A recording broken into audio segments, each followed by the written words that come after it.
आज हम लोग लीनियर प्रोग्रामिंग प्रॉब्लम को सॉल्व करने का टू फेज मेथड पढ़ेंगे। टू फेज मेथड हमारा कब एप्लीकेबल होता है? जब आपकी जितने भी कंस्ट्रेंट दिए होते हैं एलपीपी में, उसमें से एटलीस्ट एक कंस्ट्रेंट या तो ग्रेटर देन इक्वल टू का हो या इक्वल टू का होना चाहिए। और टू फेज मेथड एलपीपी को टू फेजेस में सॉल्व करता है। ठीक है, तो हम इस एग्जाम्पल के थ्रू आज समझेंगे किस तरीके से टू फेज मेथड से हम एलपीपी का सोल्यूशन निकालते हैं। हमें एलपीपी दी हुई है min z is equal to 12x1 plus 18x2 plus 15x3।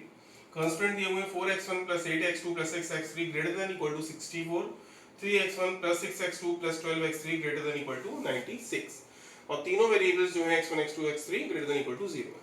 सबसे पहले तो आप क्या करोगे, क्योंकि ये मिनिमाइजेशन के क्वेश्चन है और हम सॉल्व करने के लिए किसका यूज करते हैं? मैक्सिमाइजेशन का यूज करते हैं। हमारा जो ऑब्जेक्टिव फंक्शन होना चाहिए वो मैक्स में होना चाहिए। तो पहले तो हम इस मिन को मैक्स में कन्वर्ट करते हैं। मिन को मैक्स में कैसे कन्वर्ट किया जाता है? आप दिए हुए ऑब्जेक्टिव फंक्शन को माइनस से मल्टीप्लाई कर देते हो, तो ये क्या बन जाएगा हमारा? माइनस का 12x1 माइनस का 18x2 और माइनस का 15x3, और बाकी सारे कंस्ट्रेंट अभी हम एज इट इज रखते हैं। 4x1 plus 8x2 plus 6x3 greater than equal to 64, 3x1 plus 6x2 plus 12x3 greater than equal to 96 and x1 x2 x3 greater than equal to 0। ठीक, अब two phase method से question को solve करने के लिए हम phase first को सबसे पहले अप्लाई करते हैं। ठीक, फेज फर्स्ट में हमें क्या करना होता है? फेज फर्स्ट में ऑब्जेक्टिव फंक्शन में जितने भी वेरिएबल्स होते हैं उन सबके कोफिशिएंट को करना होता है हमें 0। यानी कि ये क्या हो जाएगा हमारा? Max z is equal to 0x1 plus 0x2 plus 0x3। ठीक, उसके बाद अब हमारे ये जो कंस्ट्रेंट है इनको आप इक्वल टू में कैसे कन्वर्ट करते हो? 4x1 plus 8x2 plus 6x3 greater than equal to वाली कंडीशन में क्या होता है? एक वेरिएबल आता है हमारा सरप्लस वेरिएबल और एक वेरिएबल होता है हमारा आर्टिफिशियल वेरिएबल, और ये हमारा इक्वल टू में कन्वर्ट हो जाता है। इसी तरीके से जो सेकंड कंस्ट्रेंट है वो भी हमारा ग्रेटर देन इक्वल टू का है। उस कंस्ट्रेंट को भी हम ग्रेटर देन इक्वल टू से इक्वल टू में कन्वर्ट करने के लिए क्या करेंगे? इसमें भी एक हमने सरप्लस वेरिएबल लगाया और एक आर्टिफिशियल वेरिएबल लगाया, और ये हमारा इक्वल टू में कन्वर्ट हो गया।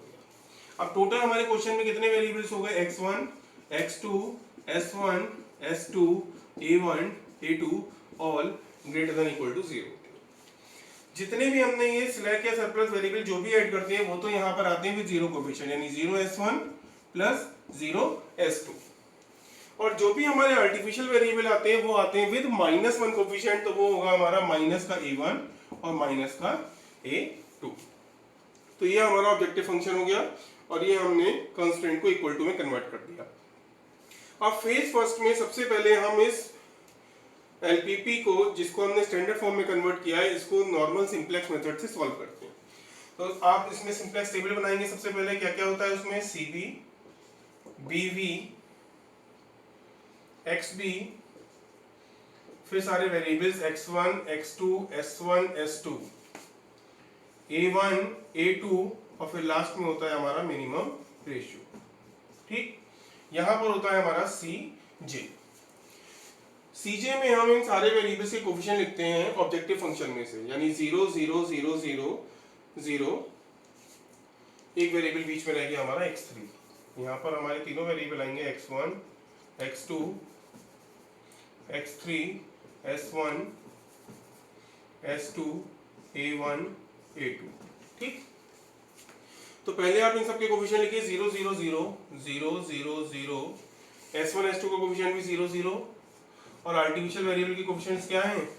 -1 और -1। बेसिक वेरिएबल में हमारे वो वेरिएबल्स आते हैं जो हमने ऐड किए होते हैं। सबट्रैक्ट जो किया होता है सरप्लस वेरिएबल वो नहीं आता। तो a1 और यहाँ पर a2 होगा।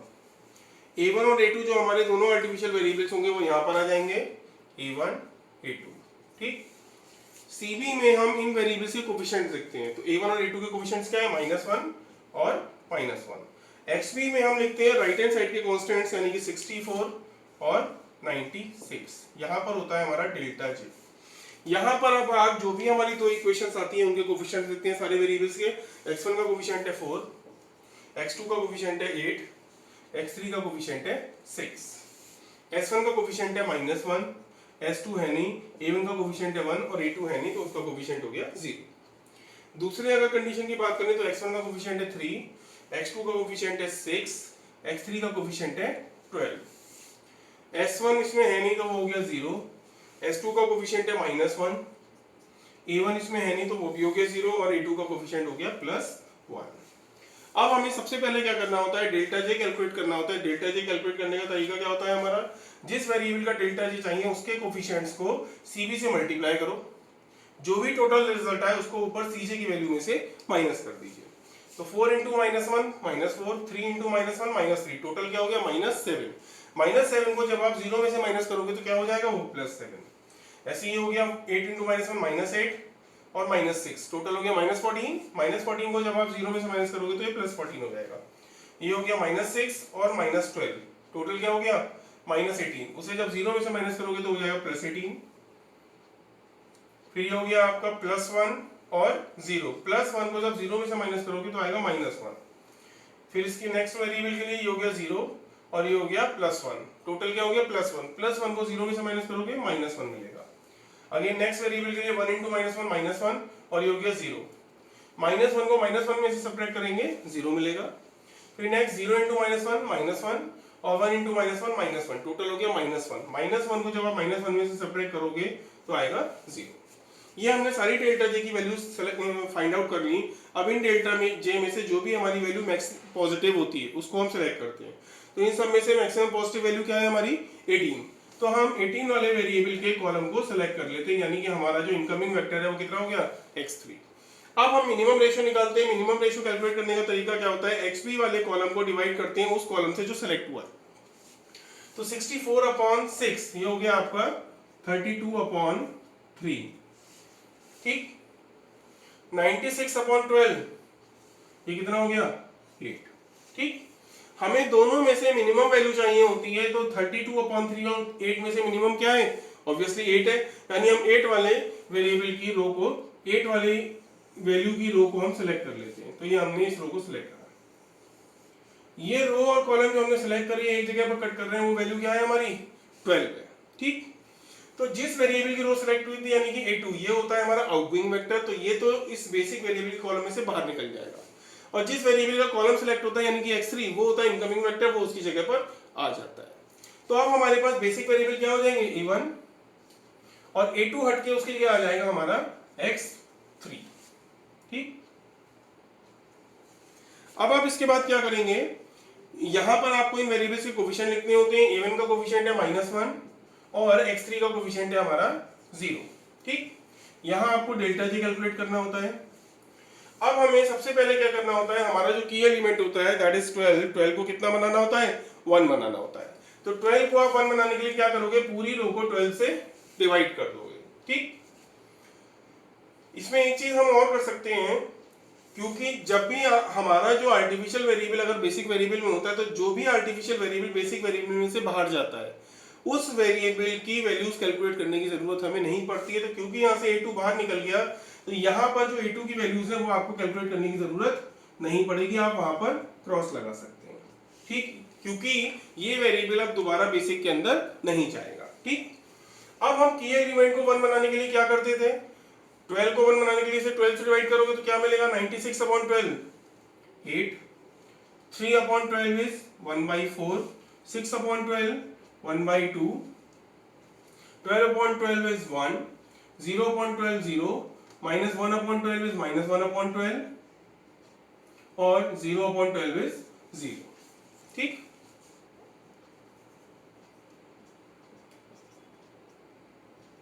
ठीक, फिर की एलिमेंट के कॉलम में जितने भी एलिमेंट्स होते हैं वो हमें 0 बनाने होते हैं। तो हमने उसके कॉलम के जितने भी एलिमेंट्स हैं वो सब कितने बना दिए 0 बना दिए, ठीक।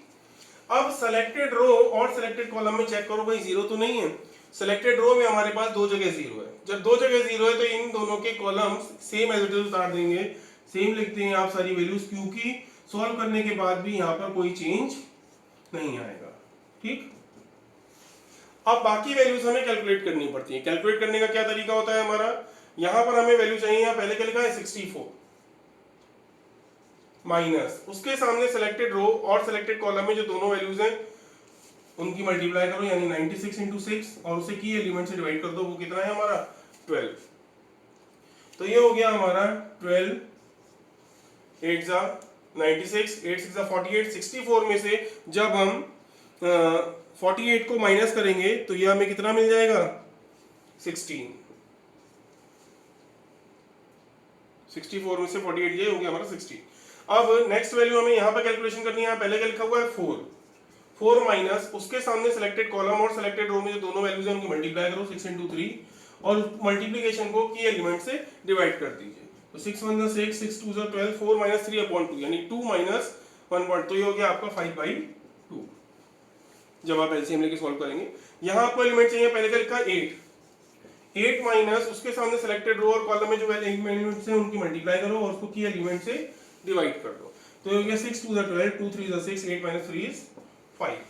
यहाँ एलिमेंट चाहिए, पहले का लिखा है 0 में से माइनस करो उसके सामने सिलेक्टेड रो और कॉलम में जो दोनों एलिमेंट्स हैं उनकी मल्टीप्लाई करो 6 into -1 और उसको की एलिमेंट से डिवाइड कर दो।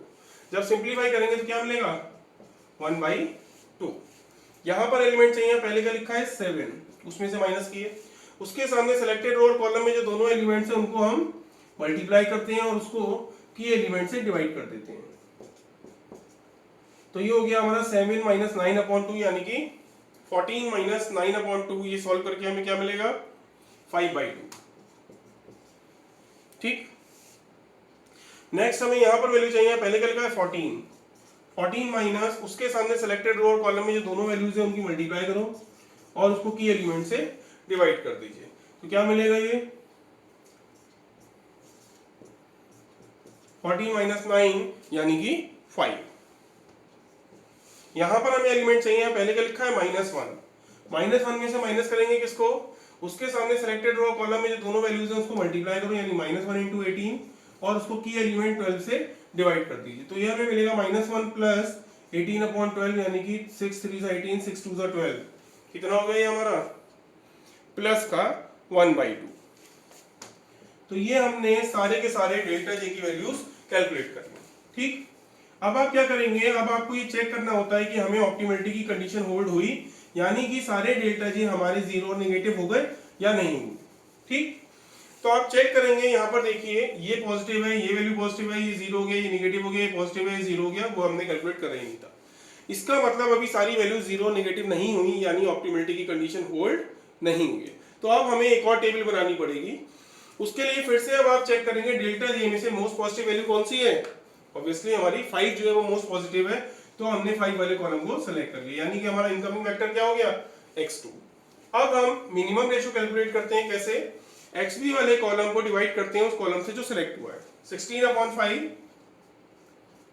और ये हो गया हमारा 8/1/2 यानी कि ये सॉल्व करके आएगा 16।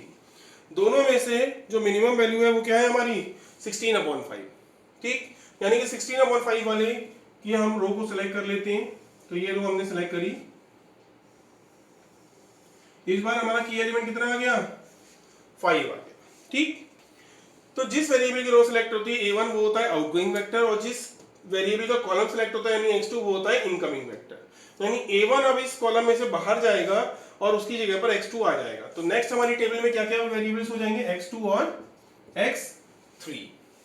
यहां पर हम इन दोनों के कोफिशिएंट लिखते हैं, x2 और x3 के कोफिशिएंट्स क्या है 0 0 0 0। ठीक, अब यहां पर हमें डेल्टा जी कैलकुलेट करना होता है। अब सबसे पहले हमें क्या करना होता है, सबसे पहले हमें की एलिमेंट को कितना बनाना होता है 1। तो की 5 को 1 बनाने के लिए क्या करोगे, पूरी रो को 5 से डिवाइड कर दो। लेकिन उससे पहले क्योंकि अभी हमारा पिछले टेबल में a2 निकला था तो हमने a2 को कैलकुलेट नहीं करा था, इस बार हमारा आर्टिफिशियल वेरिएबल a1 निकल गया तो अब आप उसको भी कैलकुलेट नहीं करेंगे। यानी कि इस बार हमें ना तो a1 की वैल्यू कैलकुलेट करनी है और ना ही a2 की वैल्यूज कैलकुलेट करनी है। ठीक, अब की एलिमेंट को 1 बनाने के लिए जब आप इसको 5 से डिवाइड करोगे तो क्या मिलेगा, ये हो जाएगा 16/5। ये हो गया हमारा 1/2, ये हो गया 1, ये हो गया 0, ये माइनस का 1/5 और ये 1/10। ठीक, पूरी रो को हमने 5 से डिवाइड कर दिया। अब इसके बाद उसके कॉलम के बाकी एलिमेंट्स कितने होने चाहिए 0। तो की एलिमेंट तो 1 बन गया, उसके कॉलम के बाकी एलिमेंट्स हमने 0 बना दिए। ठीक, अब चेक करो सिलेक्टेड रो और सिलेक्टेड कॉलम में कहीं 0 तो नहीं है। सिलेक्टेड रो में आप देखोगे एक जगह 0 है तो इसके कॉलम को आप एज इट इज लिख देते हैं। ठीक, बाकी कैलकुलेशंस अब हमें करनी पड़ेंगी। तो सबसे पहले अगर हम यहाँ पर देखें तो यहाँ पहले पिछली टेबल में क्या लिखा है, 8 लिखा हुआ है, ठीक। तो 8 माइनस उसके सामने सिलेक्टेड रो और कॉलम में जो दोनों वैल्यूज हैं उनकी मल्टीप्लाई करो और उसको डिवाइड करते हैं किससे, की एलिमेंट से। वो कितना है 5, 2 8 जा 16। तो जब आप इसको सिंप्लीफाई करोगे तो कितना होगा 32/5, ठीक। यहां पर वैल्यू चाहिए, यहां पहले क्या लिखा है 1/4 माइनस उसके सामने सिलेक्टेड रो और कॉलम में जो दोनों वैल्यूज हैं उसकी मल्टीप्लाई करो 5/2 इंटू 1/2 और उसे की एलिमेंट 5 से डिवाइड कर दो। 5 से 5 कैंसिल हो गया, 1/4 माइनस 1/4 इज 0। यहां पर एलिमेंट चाहिए, पहले क्या लिखा है 5/2 माइनस उसके सामने सिलेक्टेड रो और कॉलम में जो दोनों एलिमेंट्स हैं उनकी मल्टीप्लाई करो और उसको की एलिमेंट से डिवाइड कर दो 5 से। तो ये कितना हो गया 5/2 माइनस 5/2 इज 0। यहां पर एलिमेंट चाहिए, पहले क्या लिखा है 0, उसमें से सब्ट्रैक्ट करें उसके सामने सिलेक्टेड रो और कॉलम में जो दोनों वैल्यूज है मल्टीप्लाई करो -1 और 1/2 और उसको की एलिमेंट से डिवाइड कर दो। तो क्या मिलेगा सॉल्व करके, ये हो जाएगा आपका प्लस का 1/10।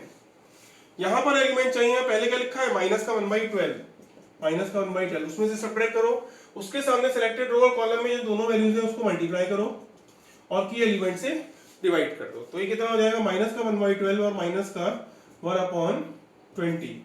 जब आप एलसीएम लेंगे तो ये कितना हो जाएगा हमारा 60, -5 और -3 माइनस का 8/60 यानी कि माइनस का 2/15। ये हो गया आपका माइनस का 2/15, ठीक। अब यहां पर हमें वैल्यू चाहिए, यहां पर पहले क्या लिखा है -1 उसके सामने सिलेक्टेड रो और कॉलम में जो दोनों वैल्यूज है मल्टीप्लाई करो यानी कि 5 इंटू -1 और उसे की एलिमेंट से डिवाइड कर दो। तो कितना हो गया -1 और +1 इज 0। यहां पर वैल्यू चाहिए, पहले क्या लिखा है 1/2 माइनस उसके सामने सिलेक्टेड रो और कॉलम में जो दोनों एलिमेंट्स हैं उसकी मल्टीप्लाई करो यानी 1/2 इंटू 5 और उसको की एलिमेंट से डिवाइड करो, सिंप्लीफाई करो तो क्या मिलेगा 0 मिल जाएगा, ठीक। अब हमें ये चेक करना होगा कि क्या हमारे सारे के सारे डेल्टा जे की वैल्यू 0 नेगेटिव हो गई।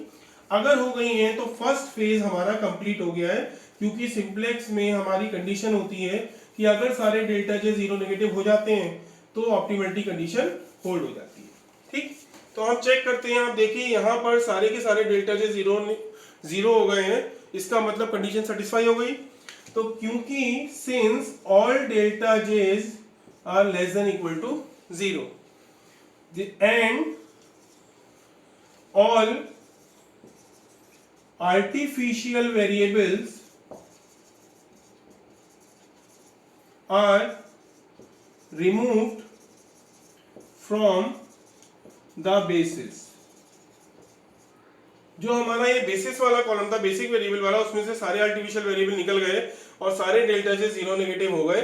इसका मतलब therefore go to phase second। तो अब हम सेकेंड फेज पर जाएंगे और ऑप्टिमम सॉल्यूशन निकालेंगे। अब हम फेज सेकेंड स्टार्ट करते हैं, ठीक। फेज सेकेंड में हमें क्या करना होता है, फेज फर्स्ट में जो भी हमारी लास्ट वाली टेबल आती है, फाइनल टेबल या आप कह सकते हो ऑप्टिमम टेबल, उस टेबल को आपको एज इट इज यहाँ पर बनाना होता है। तो हम फिर से पूरी टेबल बना रहे हैं, CV, BV, XB, X1, X2, X3, S1, एक second, X1, X2, X3, X1, X2, X3, S1, S2 और ये हो गया हमारा मिनिमम रेशियो। इस वाले लेकिन फाइनल टेबल में आप क्या करते हो, जो भी आपके आर्टिफिशियल वेरिएबल वाले कॉलम थे वो कॉलम्स हमने रिमूव कर दिए, ठीक। अब यहाँ पर होता है हमारा CJ, ठीक है। हमने जो फाइनल टेबल बनाई उसमें आप ये पूरी टेबल को एज इट इज लिख दोगे। X2 बेसिक वेरिएबल में हमारे पास वेरिएबल्स थे X2, X3, वो इनकी वैल्यूज आई थी हमारी XB की 16/5, 32/5, यहाँ हो गया डेल्टा J। ये वाली सारी वैल्यूज एज इट इज लिखिए 1/2, 1, 0, -1/5 एंड 1/10। सेकेंड वाली रो की सारी वैल्यूज एज इट इज लिखिए 0, 0, 1, 0, 0, 1, 1/10 और -2/15, ठीक। अब आपको यहाँ पर क्या करना होता है, जो ये वेरिएबल्स थे हमारे, पहले आपने फर्स्ट फेज में सबको जीरो कोफिशिएंट दे दिए थे। यहाँ पर आपको क्या करना होता है, अब इनको इनके ओरिजिनल कोफिशिएंट प्रोवाइड कराने होते हैं जो आपने मैक्सिमाइजेशन वाली प्रॉब्लम में लिखे थे। पहले आपने मिन से मैक्स में कन्वर्ट करा था तभी तो सॉल्व करा है, तो फिर आपने फेज फर्स्ट पे गए थे, तो फेज फर्स्ट में आपने सबको जीरो कोफिशिएंट दे दिए थे, ये लिखे हुए हैं। यहाँ पर आप क्या करोगे, मैक्सिमाइजेशन वाली प्रॉब्लम में आपके जो इन वेरिएबल्स के कोफिशिएंट्स है वो लिखेंगे। मैक्सिमाइजेशन वाली प्रॉब्लम में हमारे जो कोफिशिएंट्स थे वो कितने थे, -12, x1 का कोफिशिएंट था -12, x2 का था -18 और x3 का कितना था, -15 कोफिशिएंट था। और s1 s2 के कोफिशिएंट होते क्या है हमारे, 0 0। यहाँ पर भी आप क्या करोगे, इनके ओरिजिनल कोफिशिएंट देंगे। x2 का कोफिशिएंट कितना है, -18 और x3 का कोफिशिएंट कितना है हमारा, -15। अब आप क्या करते हो, अब आप इस टेबल के लिए फिर से नया डेल्टा जे कैलकुलेट करते हो। बाकी वैल्यूज तो आपने इस टेबल से उठा ली, लेकिन डेल्टा जे नहीं उठाते, क्योंकि ये वाले जो डेल्टा जे हैं वो इन कोफिशिएंट्स के अकॉर्डिंग थे। अब आपने क्योंकि ये कोफिशिएंट चेंज कर दिए, ओरिजिनल कोफिशिएंट दे दिए, तो यहाँ पर डेल्टा जे भी चेंज होगा। तो हम नया डेल्टा जे निकालते हैं और फिर ऑप्टिमलिटी को चेक करते हैं। अगर सारे डेल्टा जे जीरो नेगेटिव आ गए तो यहीं पर हमें ऑप्टिमम सॉल्यूशन मिल जाएगा। अगर नहीं आते हैं तो फिर से आप नई टेबल बनाते हो और फिर आप चेक करते हो कि अब हमें ऑप्टिमलिटी कंडीशन मिली या नहीं मिली। तो डेल्टा जे के कैलकुलेट करने का फॉर्मूला क्या होता है, जो भी वेरिएबल होते हैं उसके कोफिशिएंट्स को आप सीबी से मल्टीप्लाई कराते हो, जो भी आंसर आता है उसको ऊपर वाली वैल्यू में से माइनस करते हो। यानी कि -18 इंटू 1/2 और -15 इंटू 0, ये तो 0 हो गया। और ये जब आप सॉल्व करोगे कितना हो गया, -9। -9 को जब आप -12 में से माइनस करोगे तो क्या मिलेगा सॉल्व करके, -3 मिलेगा। ठीक, अब यहां पर आइए नेक्स्ट वेरिएबल के लिए, इसको इसके कोफिशिएंट्स को सीबी से मल्टीप्लाई करो, ये हो गया -18 और ये हो गया 0। -18 को जब आप -18 में से माइनस करोगे तो क्या मिलेगा, 0 मिलेगा। नेक्स्ट वेरिएबल के लिए जो हमारे कोफिशिएंट हैं, 0 इंटू -18 0, 1 इंटू -15 -15, -15 को फिर आप -15 में से माइनस करोगे तो क्या मिलेगा, 0 मिलेगा। ठीक, अब हम इन कोफिशिएंट्स को इनसे मल्टीप्लाई कराएंगे, तो -1/5 को आपने -18 से मल्टीप्लाई करा तो क्या हो गया हमारा 18/5। फिर 1/10 को आपने -15 से मल्टीप्लाई करा तो ये हो गया आपका -15/10। और जो भी इसको सिंप्लीफाई करके हमें वैल्यू मिलेगी उसको आप ऊपर वाली वैल्यू में से 0 में से क्या करोगे, सब्ट्रैक्ट करोगे।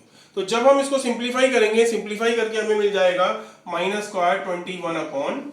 एलसीएम लेके इसको सॉल्व करेंगे, क्योंकि 10 हमारा एलसीएम आएगा तो ये हो गया -36 और -15, सॉरी +36 -15, ये हो गया 5, हाँ ठीक है, तो ये हो गया -21/10 आ जाएगा। ठीक है, इसी तरीके से नेक्स्ट वेरिएबल के लिए जब आप करोगे तो इसके कोफिशिएंट्स को सीबी से मल्टीप्लाई करो, तो -18/10 और जब इसकी मल्टीप्लाई इससे होगी तो हो जाएगा माइनस माइनस प्लस का 15 2 15 कैंसिल हो जाएंगे, प्लस का 2 बचेगा। और जब आप इसको सॉल्व करके ऊपर वाली वैल्यू यानी कि 0 में से सब्ट्रैक्ट करेंगे तो ये आपको कितना मिलेगा, एलसीएम जब आप लेंगे एलसीएम आ जाएगा 10, ये हो गया -18 प्लस 20, ये हो गया आपका प्लस का 2 माइनस का 2, यानी कि माइनस का हो गया हमारा 1/5, माइनस का 1/5। तो ये हमने क्या करा, सारे डेल्टा जे नहीं कैलकुलेट करी। अब आप चेक करोगे कि हमारे सारे डेल्टा जे क्या 0 नेगेटिव हो गए, तो ये नेगेटिव है, ये 0 है, ये 0 है, ये नेगेटिव है, ये नेगेटिव है। इसका मतलब ये हुआ कि हमारे सारे के सारे डेल्टा जे 0 नेगेटिव हो गए, यानी कि ऑप्टिमलिटी की कंडीशन होल्ड हो गई। इसका मतलब हमें अब नेक्स्ट टेबल नहीं बनानी, यहीं पर हमें आंसर मिल जाएगा। हमारा आंसर कहां पर होता है, यहां पर होता है। ठीक, तो आप लिखेंगे since all delta j is less than equal to 0 therefore optimality hold, optimality hold होगी।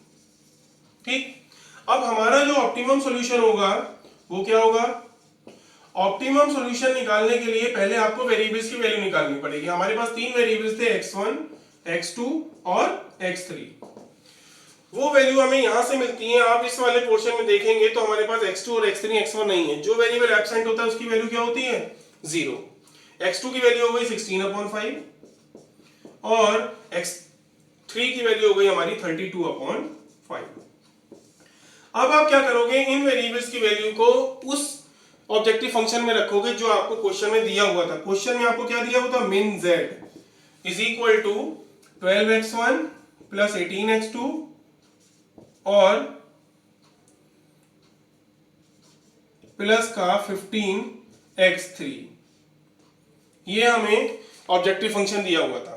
ठीक, तो आप इसमें क्या करोगे, x1 की जगह पे 0 रख दोगे, तो 12 इंटू 0 प्लस 18 इंटू 16/5 और प्लस 15 इंटू 32/5।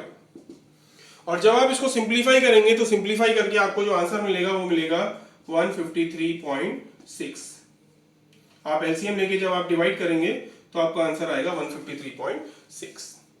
तो ये जो हमारा आंसर आया या जो ऑप्टिमम सॉल्यूशन आया वो दी हुई मिनिमाइजेशन वाली प्रॉब्लम का 2 फेज मेथड से सॉल्यूशन आया। तो हमने सबसे पहले क्या करा, फर्स्ट फेज में सारे वेरिएबल्स के कोफिशिएंट 0 करे और उससे क्वेश्चन को सॉल्व कर दिया सिंपलेक्स मेथड से।